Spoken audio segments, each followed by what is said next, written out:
A clumsy cavalry unit and a peaceful Native American tribe made F Troop one of the most unforgettable sitcoms of the 1960s. Sadly, the real story ended very differently. Most of the beloved cast are now gone, leaving only two familiar faces still with us. Join us as we remember the stars behind F Troop and honor the unforgettable legacy they left behind. Number 1 is Melody Patterson, who played Wrangler Jane, the fearless sharpshooter, trading post owner and determined girlfriend of Captain Parmenter. She was 16 when F Troop premiered in 1965, but she had secured the role through a lie that could have ended her career immediately. Patterson was still 15 when she auditioned, but told producers she would turn 18 on her next birthday. The truth remained hidden until she had already filmed 7 episodes. By then, her chemistry with Ken Berry and her professionalism had made her too important to replace, so the producers allowed her to remain. The Los Angeles Times documented the deception and its discovery.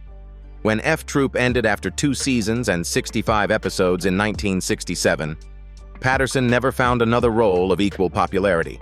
She guest-starred in The Monkees and Green Acres, then appeared in the low-budget films The Cycle Savages in 1969 and Blood and Lace in 1971. Wrangler Jane remained the role audiences remembered, even as Patterson struggled to keep her screen career moving.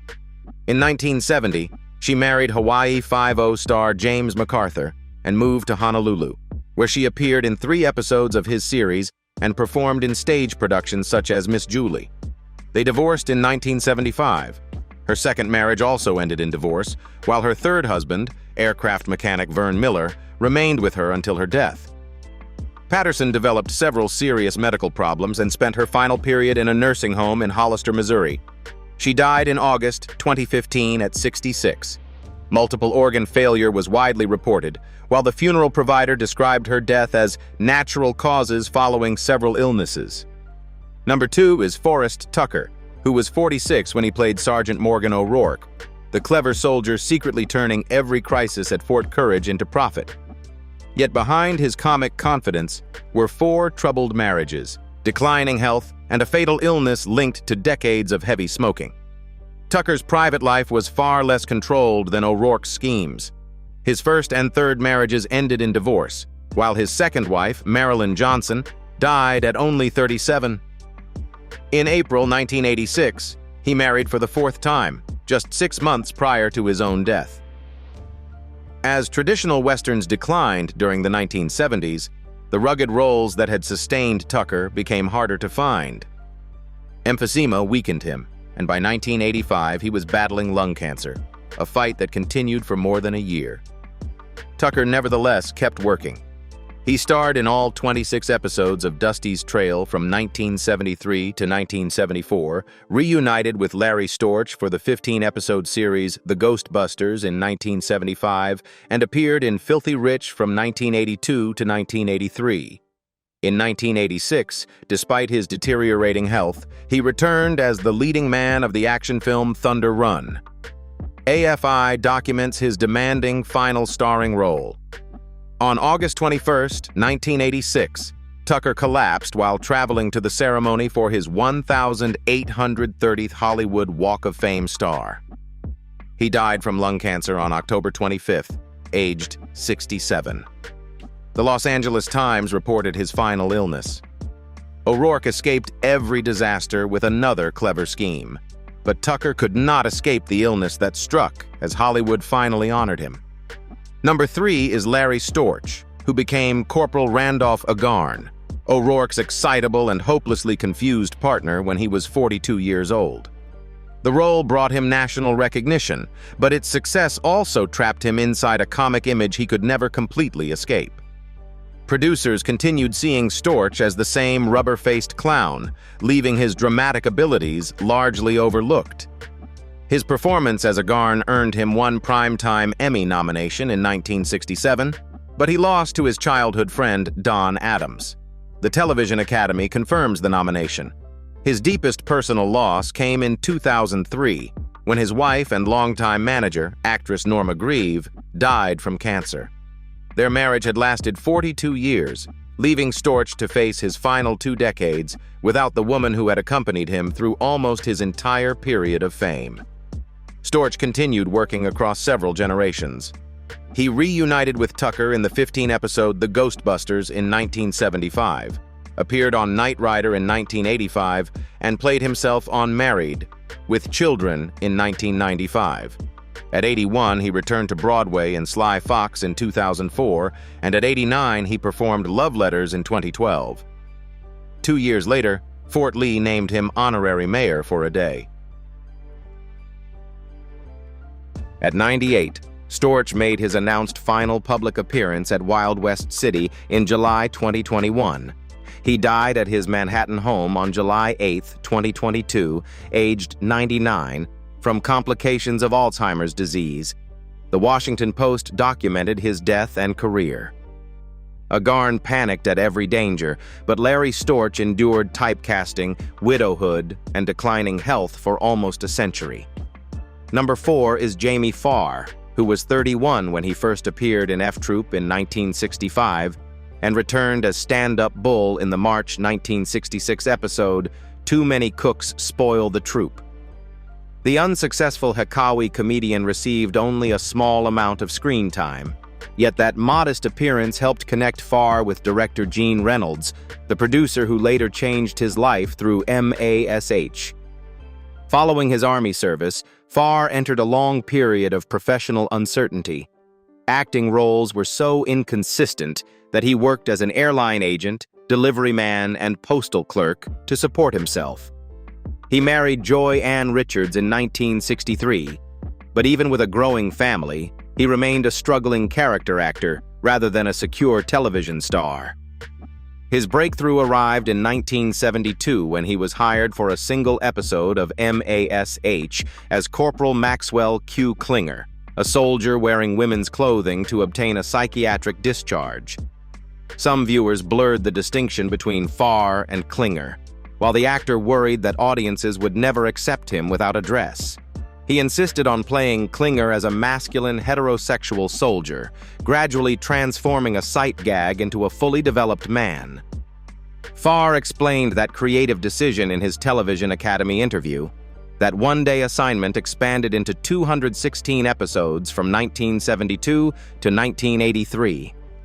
Farr then reprised Klinger in Aftermash, appeared in The Cannonball Run, and received a Hollywood Walk of Fame star in 1985.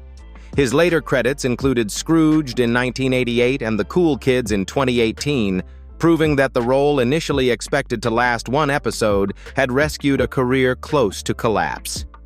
In 2026, Farr is 92 years old and largely retired, living privately in California with Joy, his wife of 63 years.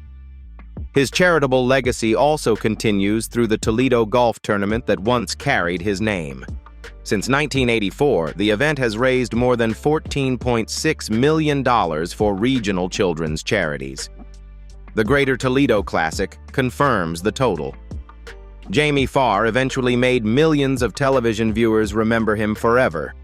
Number 5 is Ken Berry, who became the clumsy but kind-hearted Captain Wilton Parmenter, and later his criminal double, Kid Vicious. He was 31 when F Troop premiered in September 1965 and turned 32 that November. Yet behind those effortless falls were financial struggles, a broken marriage, and the death of his son. When F Troop ended after 65 episodes in 1967, Berry starred in all 78 episodes of Mayberry RFD from 1968 to 1971. But television opportunities later declined.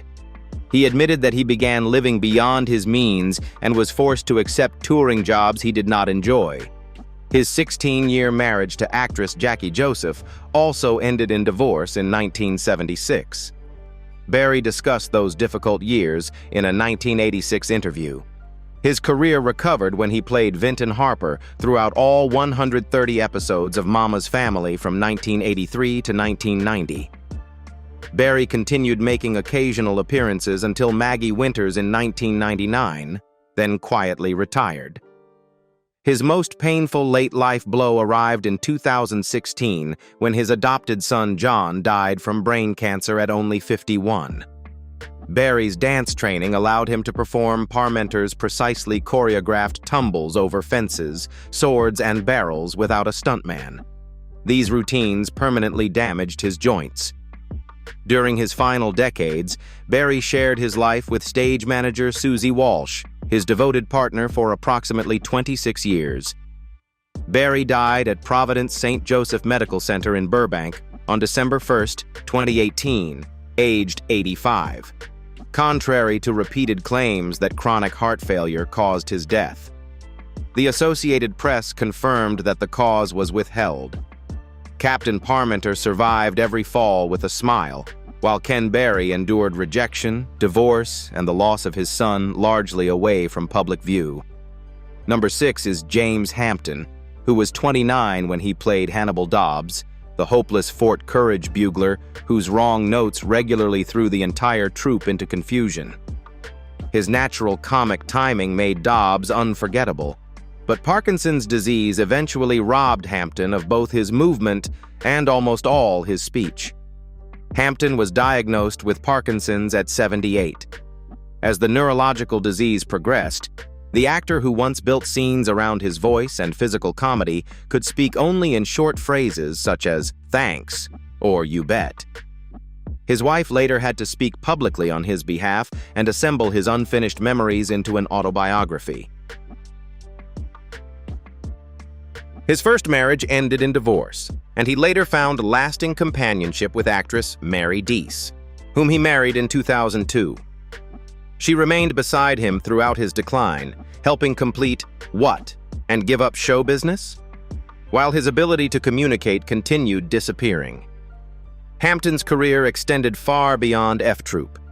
His performance as caretaker in The Longest Yard earned him a 1975 Golden Globe nomination, followed by roles in The China Syndrome, Teen Wolf, and Sling Blade. When acting opportunities became less consistent, he successfully moved behind the camera, directing 16 episodes of Evening Shade and episodes of Grace Under Fire, Sister, and Smart Guy. The Television Academy records his extensive acting and directing career. Hampton died at his Texas home from complications of Parkinson's disease on April 7, 2021, aged 84. The Hollywood Reporter confirmed his cause of death. After all, James Hampton spent his final years fighting an illness that gradually silenced him completely. Number 7 is Zsa Zsa Gabor, who played Marika, the glamorous leader of a traveling gypsy group who convinced Agarn that he was their missing king. Although sometimes listed as a 1965 appearance, Play Gypsy Play aired on March 1, 1966, when Gabor was 49. Already famous through Moulin Rouge and Touch of Evil, she brought her extravagant public image directly into Fort Courage. Her romantic life became more sensational than many of her films.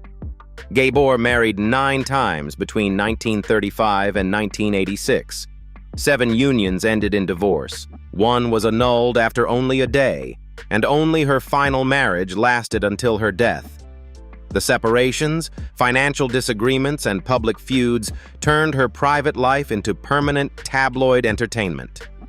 Her most notorious scandal erupted in 1989 when she slapped Beverly Hills police officer Paul Kramer during a traffic stop. Gabor was convicted of battery, driving without a valid license, and possessing an open alcohol container.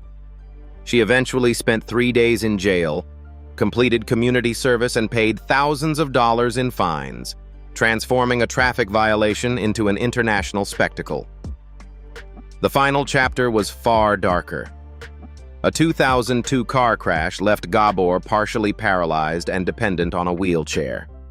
Strokes followed in 2005 and 2007, then a broken hip in 2010. In January 2011, doctors amputated most of her right leg because of a life-threatening infection and gangrene, leaving the former glamour queen bedridden throughout her remaining years. PBS documented her accident, amputation, and declining health. Gabor died on December 18, 2016, aged 99. Her official cause was cardiopulmonary arrest, with coronary artery and cerebrovascular disease contributing.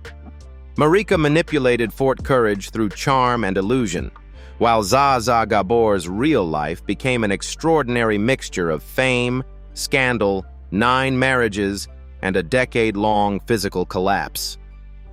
Number 8 is Don Rickles, who was 39 when he guest-starred as Bald Eagle, the rebellious son of Chief Wild Eagle who planned to conquer Fort Courage and collect 17 scalps. The episode revealed the aggressive comic energy that later made Rickles America's legendary Mr. Warmth. Yet the man who could silence an entire room with one insult eventually suffered a loss no joke could soften. Rickles made danger part of his profession. His act mocked people's appearance, ethnicity, age, and social status, forcing him to judge constantly whether audiences were laughing with him or feeling attacked. Some critics considered his material offensive, but Rickles maintained that his insults were theatrical and that no group, including himself, was protected from the joke.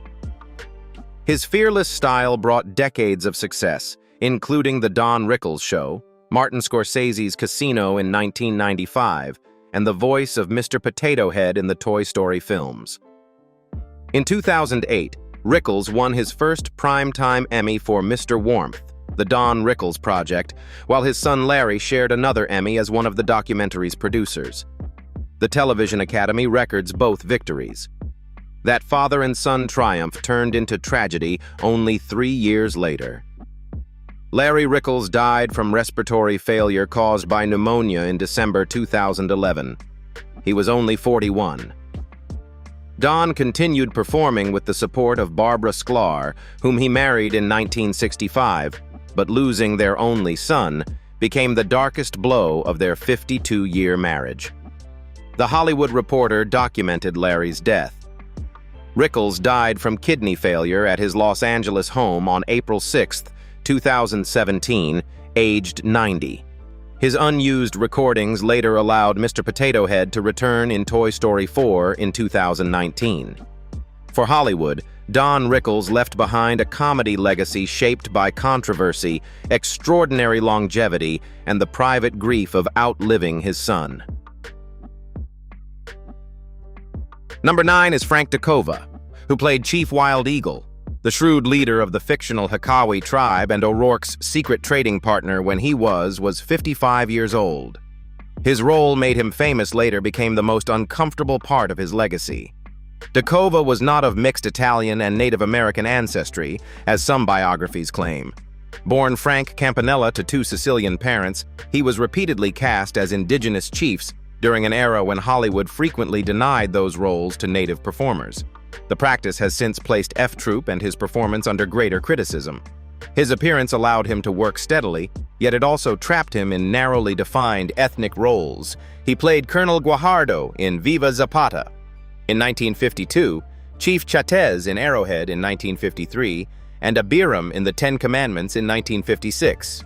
He was also repeatedly cast as Mexican villains, gangsters, and native leaders rather than receiving conventional leading roles.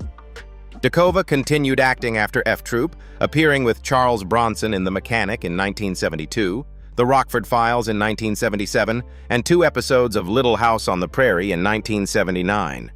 His final television appearance came in The Incredible Hulk in 1980, while his voice was heard in American Pop in 1981. On October 15, 1981, DeKova died from heart failure while asleep at his California home. He was 71 and was later buried at Forest Lawn Memorial Park in Hollywood Hills. Frank DeKova died quietly, leaving behind a celebrated comic performance now inseparable from Hollywood's troubling history of ethnic casting.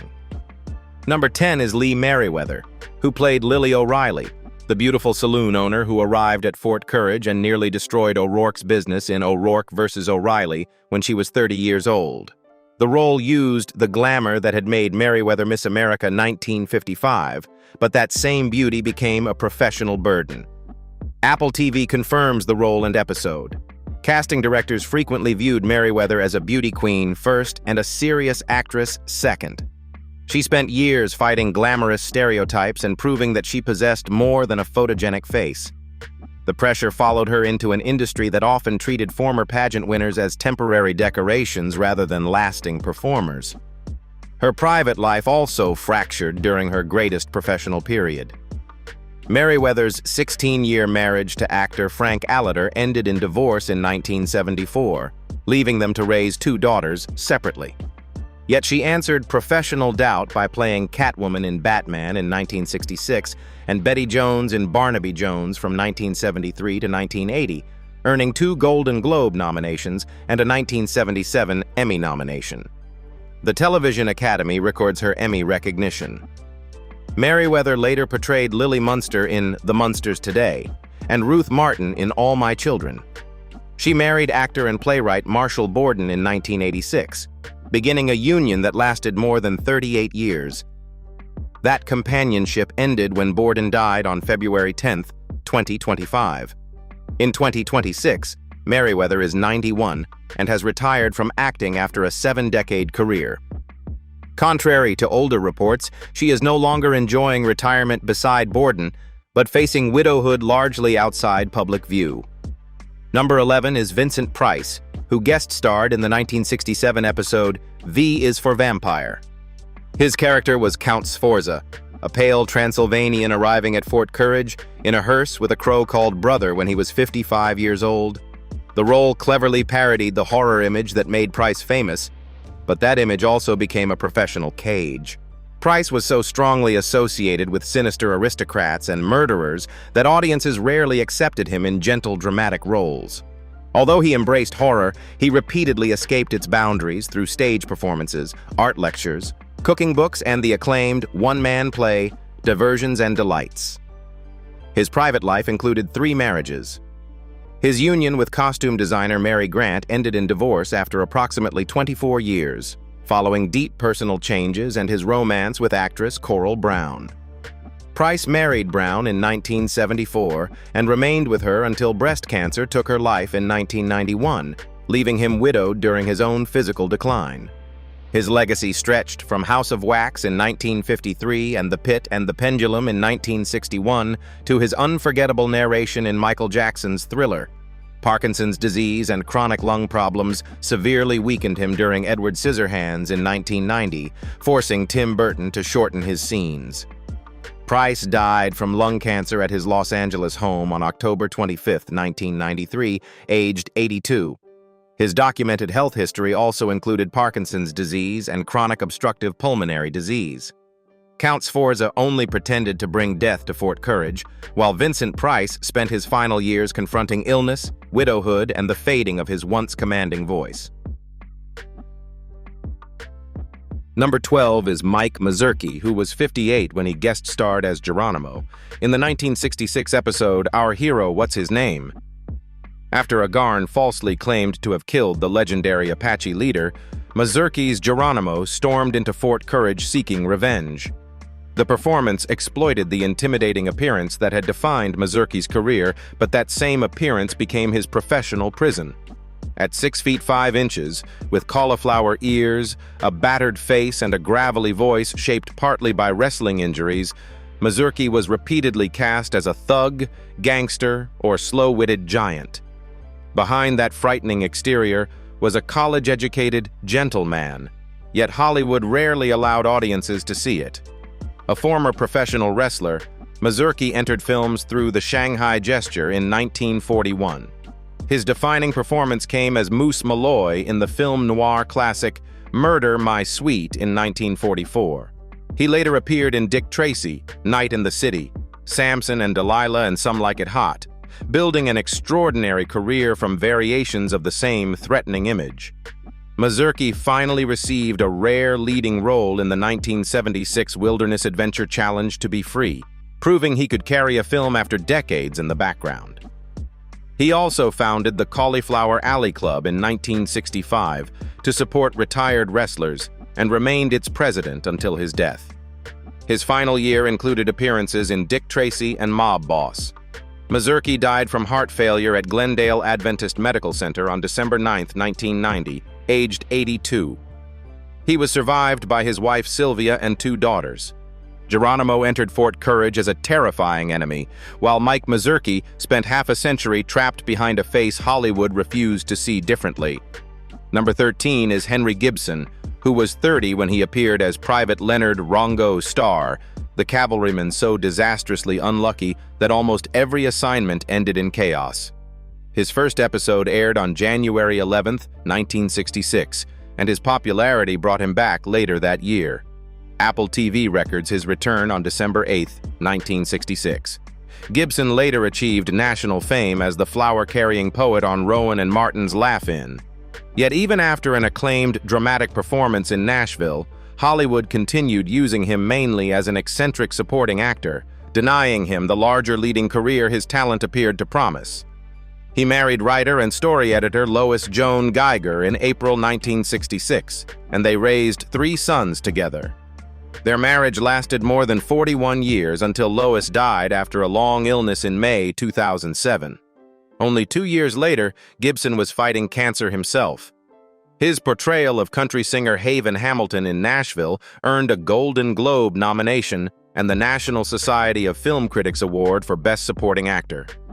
He later played the Illinois Nazi leader in The Blues Brothers, appeared in Wedding Crashers, and spent his final television years portraying Judge Clark Brown on Boston Legal from 2004 to 2008.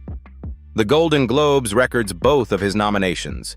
Gibson died at his Malibu home on September 14, 2009, aged 73, 1 week short of his 74th birthday. For us, Henry Gibson's final losses arrived without a comic escape. Number 14 is J. Pat O'Malley, who was 61 when he appeared in F Troop. He portrayed the Hikawi medicine man in the 86 Proof Spring and Here Comes the Tribe, both broadcast in December 1965.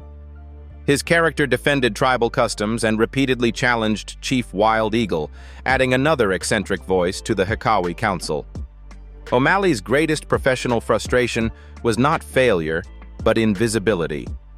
He worked steadily for more than 5 decades, yet most audiences recognized his voice or face without knowing his name. While leading stars received the publicity, he remained the dependable supporting actor who quietly made their scenes work.